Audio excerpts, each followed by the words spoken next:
السلام علیکم dear viewers, آپ نے اکثر سنا ہوگا کہ انسان خطا کا پتلا ہے، غلطی انسان کی سرشت میں شامل ہے، وغیرہ وغیرہ وغیرہ۔ آج میں اسی بارے میں تھوڑی بات کرنا چاہتا ہوں۔ آپ کو یاد دلانا چاہوں گا کہ غلطی حضرت انسان نے بھی کی اور غلطی شیطان نے بھی کی۔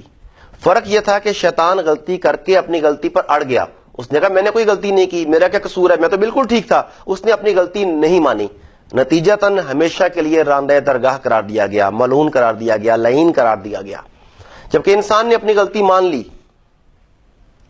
آپ نے قرآن پاک میں بھی پڑھا ہوگا، ربنا ظلمنا انفسنا، میں نے جان پر ظلم کیا، یا اللہ مجھے معاف کر دے۔ تو انسان وہ ہے جو غلطی کر کے مان لے، ورنہ وہ شیطان ہے۔ اب اچھی معذرت، اس کے بھی آگے 3 حصے ہیں۔ ہم سب یہ کہہ دیں زبان سے صرف کہ ہاں میں نے غلطی کی، سوری، تو کیا یہ کافی ہے؟ آپ نے دوسروں کو جو نقصان پہنچایا، جو ہرٹ کیا، کیا صرف یہ الفاظ اس کے لیے کافی ہیں؟ غالباً نہیں۔ تو اچھی معذرت کے 3 حصے ہیں۔ سب سے پہلے یہ مان لیا جائے کہ یہ میری غلطی تھی، یہ میری غلطی ہے، یہ پہلا سٹیپ، یہ مان لیا جائے، اقرار کیا جائے۔ اس کے بعد مجھے اس کا بہت افسوس ہے اور میں اپنی غلطی پر شرمندہ ہوں۔